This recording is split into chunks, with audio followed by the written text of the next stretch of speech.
Hello viewers, I doctor SBK Lal welcome you all in my YouTube channel. मेरे YouTube channel में आपका बहुत बहुत स्वागत है। अगर आप इस चैनल पर नए हैं तो चैनल को लाइक शेयर और सब्सक्राइब कर लें ताकि विविध विषयों से संबंधित जो वीडियो मैं इस पर डालते रहता हूं उसका नोटिफिकेशन आप तक पहुंचे। ये वीडियो विशेष रूप से जो अंतर्राष्ट्रीय बालिका दिवस जो 11 अक्टूबर को मनाया जाता है हर एक साल, तो उसके उपलक्ष्य में है। उसके अवसर पर एक NGO के द्वारा जो कार्यक्रम आयोजित किया गया और मैंने प्रतियोगिता आयोजित की गई, तो उस पर उसको कवर करते हुए है। साथ ही जो पूरे विश्व में जो अंतर्राष्ट्रीय बालिका दिवस मनाया जाता है तो उस पर भी ये है वीडियो। तो ये वीडियो बहुत ज्ञानप्रद होने वाला है, शुरू से अंत तक वीडियो को देखें और उम्मीद है कि इस वीडियो के माध्यम से कुछ योगदान हो सकेगा बालिकाओं के सशक्तिकरण में। तो प्रत्येक वर्ष दिनांक 11 अक्टूबर को पूरे विश्व में अंतर्राष्ट्रीय बालिका दिवस मनाया जाता है और 24 सितंबर को अंतर्राष्ट्रीय बेटी दिवस। अगर भारत की बात करें तो भारत में राष्ट्रीय बालिका दिवस 24 जनवरी को मनाया जाता है। तो संयुक्त राष्ट्र महासभा में कनाडा की महिला जो मंत्री थी एना एम्ब्रोस, वो 19 दिसंबर 2011 को प्रस्ताव पेश की। उसके बाद अंतर्राष्ट्रीय बालिका दिवस का प्रारंभ 11 अक्टूबर 2012 को संयुक्त राष्ट्र संघ महासभा के द्वारा किया गया था। तो इसका उद्देश्य है लोगों के बीच जागरूकता पैदा करना ताकि लड़कियों को भी लड़कों के समान अधिकार मिले, अन्याय के खिलाफ आवाज़ उठाया जा सके और उठाने में वो सक्षम हो सकें। और बंदिश जो होती हैं महिलाएं की, उनको सामाजिक सीमा में जो आबद्ध कर दिया गया है या कर दिया जाता है, तो उस बंदिश से मुक्ति मिले। तो NGO का जो उद्देश्य है, जो नृत्य और संगीत की जो भूमिका इसमें है या उस नृत्य और संगीत का जो सहारा लिया जाता है, तो उसका एक ही ध्येय है कि कोई भी चीज़ को हम सामान्य ढंग से कहें उसमें, और नृत्य संगीत और गीत के माध्यम से उस बात को लोगों के सामने में रखें तो ज़्यादा रोचक प्रस्तुति होती है। तो रोचकता बनाते हुए लोगों को जागरूक करना इस NGO का मान्य उद्देश्य है। और अंतर्राष्ट्रीय जो बालिका दिवस है वो भी NGO के द्वारा ही अपनाया जाता है और मनाया जाता है। और उसके अलावा भी और जो सरकार हैं या और भी जो संस्था हैं उसको अपनाती हैं, मनाती हैं ज़रूरत के हिसाब से, देश काल परिस्थिति के हिसाब से। तो जो लड़कियों के पोषण का महत्व है या अंतर्राष्ट्रीय बालिका दिवस का जो एक विषय है, तो हर एक वर्ष इसका जो विषय रहता है, इसका थीम रहता है, वो अलग अलग रहता है। इससे पहले जो ये बालिका दिवस का विषय था बाल विवाह को समाप्त करना, और इस बार जो बालिका दिवस का उद्देश्य है 2023 का, वो है investment in girls rights, our leadership, our wellbeing. तो इसमें जो बेटी पढ़ाओ बेटी बचाओ का जो अभियान है उस पर भी फोकस भारत में किया जा रहा है और उसके लोगों को जागरूकता पैदा की जा रही है कि कैसे पोषण में, शिक्षा में, पालन पोषण में कहीं भी भेदभाव नहीं हो और बेटियां आगे बढ़ें। इस परिप्रेक्ष्य में इसका अध्ययन बहुत ज़रूरी है। जो परिवेश है, जो सामाजिक स्थिति है, अगर शिक्षा, प्रशिक्षण और मौका मिले तो ये बालिकाएं पुरुषों से बहुत आगे निकल सकती हैं। ऐसा व्यवहारिक रूप से हम देख सकते हैं। आज अगर CBSE के रिजल्ट को हम देखें या IAS का कई बार रिजल्ट देखें तो लड़कियों का प्रदर्शन बहुत शानदार रहता है।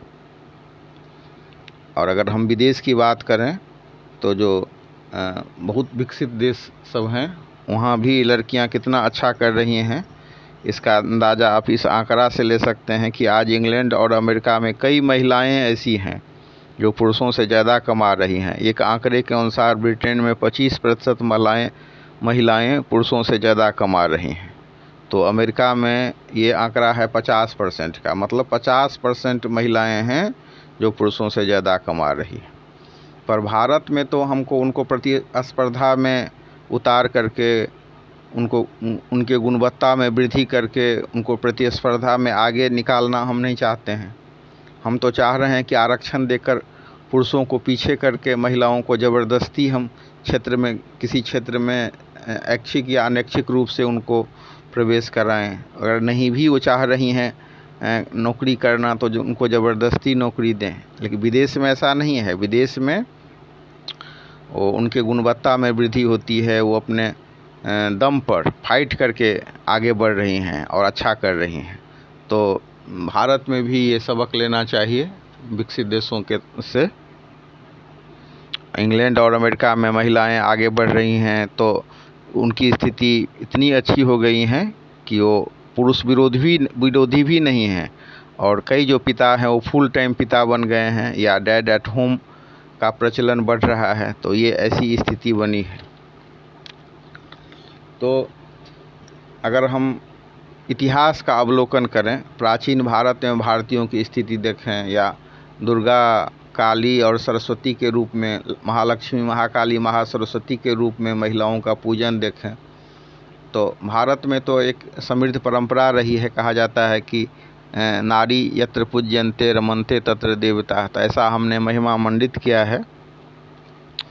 और जो उच्च परिवार की कुलीन महिलाएं हैं, एलिट वर्ग की महिलाएं हैं, उनके लिए दिक्कत पहले भी नहीं थी, आज भी दिक्कत नहीं है।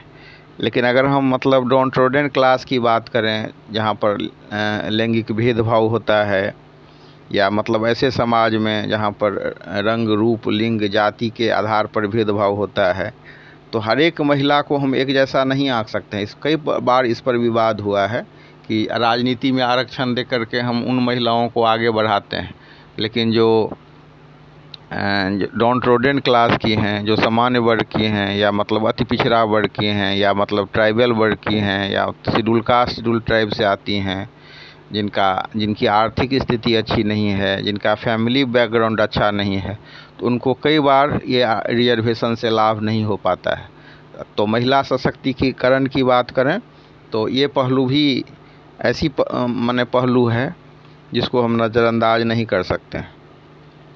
अब मतलब एक आर्टिकल में मैंने पढ़ा था कि एक भिखारी था जिस पर उपन्यास लिखा गया, और उपन्यास लिखने से पहले जो लेखक महोदय हैं, जो उपन्यासकार हैं, वो जा करके उससे मिलते हैं, इंटरव्यू लेते हैं, उस पर जो है तो बढ़िया मेहनत करके वो एक उपन्यास लिखते हैं, और उपन्यास को पुरस्कार मिला, उस पर फिल्म बनी और वो पूरा चर्चित हुए। लेकिन महिला की स्थिति, माने भिखारी की स्थिति यों की त्यों रह गई। तो कई बार महिलाओं के साथ भी ये है। अब जर्मनी की हम बात करें तो वहाँ जो बच्चों के परवरिश में सरकार की बहुत महत्वपूर्ण भागीदारी है, पूरे सरकार की ये जिम्मेवारी है। तो वहीं हम कुछ अफ्रीकी देशों में देखें तो पढ़ाई के लिए बालिकाओं को देह बेचना पड़ रहा है। तो ये सब स्थिति परिस्थिति है। बांग्लादेश पर एक जो डॉच ऑफ बेले का एक फिल्म आया था, तो उसमें दिखा रहा था कि एक लड़की कैसे पढ़ना चाह रही थी और पढ़ने में कितना बढ़िया थी, लेकिन उसका जो परिवार का आसरा ख़त्म हो गया, तो उसको बीच में ही पढ़ाई छोड़ करके जॉब करना पड़ा। तो ये स्थिति परिस्थिति बनती है। एक ट्रेनिंग में एक हमारे मित्र हैं, वो बतला रहे थे कि एक जो महिला ही ट्रेनर थी, वो बतला रही थी कि कैसे महिला का ब्रेन भी कम होता है, उसका हेमोग्लोबिन भी कम होता है, तो जो है पुरुष के मामले में कमज़ोर होती है। तो मेरे मित्र ने डिबेट में उस बात का प्रतिवाद किया और कहा कि नहीं, ये आरे नहीं आता है। अगर मतलब उनको मौका मिले, उनको प्रशिक्षण दिया जाए, उनको आगे बढ़ाया जाए, तो किसी मामले में पुरुष से कम नहीं होती हैं। तो ये यथार्थ बात है। लेकिन कई बार कुछ हम अंतर्द्वंद से जूझ रहे होते हैं। एक महिला टीचर जो अपने अंग्रेजी माध्यम से पढ़ी या मेन स्ट्रीम से, लेकिन वो वकालत कर रही थी कि मेन पढ़ाई तो मतलब मदरसा का है, या धार्मिक पढ़ाई ही मेन पढ़ाई है। तो ऐसा अंतर्द्वंद में भी हम कई बार रहते हैं। तो ऐसा नहीं है। जिनको मतलब जिस क्षेत्र में अभिरुचि हो, जहाँ वो बढ़िया कर सकें, उसमें परिवार के, सरकार की, सबकी भागीदारी है। साथ ही उनको जो महिला पर जो कानून बना है, या मतलब स्कॉलरशिप सब है, इस सब की भी जानकारी मिलनी चाहिए। महिला पर बहुत सारा कानून बनाया गया है जो सामाजिक भेदभाव और शोषण से उनको मुक्ति देता है। जैसे मतलब घरेलू हिंसा एक्ट 2009 है, या बाल विवाह रोकथाम एक्ट 2009 है, या दहेज रोकथाम एक्ट 2006 है। तो इस सब से उनको फ़ायदा मिल सकता है। साथ ही उनको जो गुड टच और बेड टच का जो ट्रेनिंग दिया जाता है, इससे भी उनको लाभ होता है। तो ज़रूरत है कि यौन अपराध सब पर रोक लगे। और जैसे हम देख सकते हैं कि बेटी पढ़ाओ और बेटी बचाओ से लिंगानुपात कितना सुधरा है। पर मुख्य बात जो तो ये है कि योजनाएं बनी हैं बालिकाओं के समृद्धि के लिए, उनके कल्याण के लिए, उनके आत्मोत्थान के लिए, सामाजिक और मानसिक विकास के लिए। हम देख सकते हैं कि केंद्र सरकार और राज्य सरकार के द्वारा अलग अलग योजनाएं हैं, जैसे सुकन्या समृद्धि योजना, CBSE छात्रवृत्ति योजना, भाग्य लक्ष्मी योजना, लाडली योजना, कन्या विवाह अनुदान योजना, ऐसे हैं। लेकिन हर एक जो बच्चियां हैं उन तक ये पहुँचे, इसका लाभ पहुँचे, तो इसमें अंतर्द्वंद है, इसमें विसंगति है। अब राजीव गांधी ने कभी संसद में ये स्वीकार किया था कि सरकार 1 रुपया वहाँ से भेजती है तो गरीब तक मात्र 16 पैसा पहुँचता है। तो अब तो स्थिति में सुधार हुई है, लेकिन मेन जो फोकस है वो है कि मतलब जो रंग रूप जाति लिंग के आधार पर जो बच्चियों के साथ भेदभाव होता है। ऐसा नहीं होता है कि महिला होने के नाते भेदभाव होता है। ऐसा कई बार ये होता है कि आप किसी खास वर्ग से हैं तो आपके साथ भेदभाव होता है। अब देख लिए, जैसे मतलब कोई लड़की बहुत तेज़ है और बहुत मेधावी है, मेहनत करके वो 400 से ऊपर अंक ले आई, 450 अंक ले आई, लेकिन सीट इतना कम है मेडिकल एजुकेशन में, जो नीट में अगर मतलब 400 450 अंक ले आई, 500 आई, तो भी उसका कई बार एडमिशन नहीं हो पाता है। और मतलब प्राइवेट जो मेडिकल कॉलेज हैं उसकी बात करें तो इसके मामले में भारत नेपाल और बांग्लादेश से भी पीछे है, जहां नेपाल और बांग्लादेश में 20 से 25 लाख रुपया में लोग MBBS कर लेते हैं, तो भारत में ये रकम 50 लाख से लेकर के 1 करोड़ तक पड़ता है। आप मेडिकल एजुकेशन की बात तो छोड़ दीजिए, अगर हम बात करें टीचर बनने की, तो हम देख सकते हैं कि अगर कोई बहुत मेधावी है लेकिन अगर उसके पास पैसा नहीं है तो बिहार में B.Ed करने में 2 से 3 लाख रुपया लग जाता है। तो हर एक आदमी के लिए 2 से 3 लाख रुपया नहीं लगता है। अगर आप उर्दू नोइंग हैं तो मानू से आप 4000 रुपया में, लगभग 4000 से कम ही में B.Ed कर लेंगे।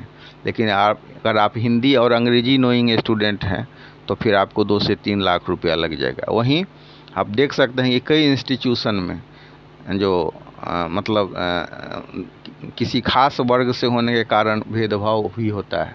इस विसंगति से हटा